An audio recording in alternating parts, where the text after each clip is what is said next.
Hello everyone, কিছু কথা বলি। কোন একজন মানুষকে যখন অপর কোনো মানুষ হিংসে করবে, তার জন্য কিন্তু সেই মানুষটার মধ্যে বিশেষ কিছু কোয়ালিটিস থাকতে হয়।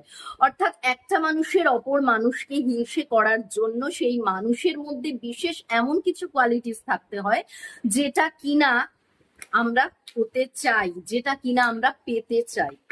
কোন একজন মানুষের মধ্যে সেই বিশেষ কোয়ালিটি যদি নাই থাকে, সামান্যতম মিনিমাম কোয়ালিটি যদি তার মধ্যে না থাকে, তাহলে তাকে কোন দিক থেকে মানুষ হিংসে করবে, তাই না? অর্থাৎ হিংসে করার জন্য সেই মানুষের মধ্যে বিশেষ কিছু কোয়ালিটি থাকতে হবে, যার মধ্যে মিনিমাম কোয়ালিটিটুকু নেই।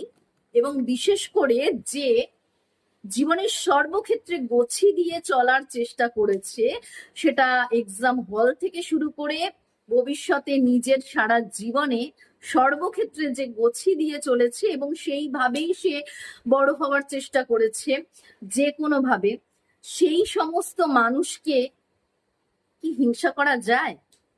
একটা কথা ভেবে দেখবেন, যেরকম কোনো মানুষের মধ্যে বিশেষ কিছু কোয়ালিটি না থাকলে তাকে হিংসে করারও কিছু নেই, ঠিক সেরকমই যে মানুষটা সকলকে কপি করে বেড়ায়, সর্বক্ষেত্রে কপি করে বেড়ায়, আমার এটা থাকলে কি হবে, তার মতো আমার এই জিনিসটা থাকতে হবে, এই চিন্তা ভাবনা নিয়ে চলে, অর্থাৎ সর্বত্র জীবনের সর্বত্র যে অপরকে কপি করে, হিংসাটা কিন্তু তার থাকে। যাকে কপি করে হিংসাটা কিন্তু তার থাকে না, তাই না?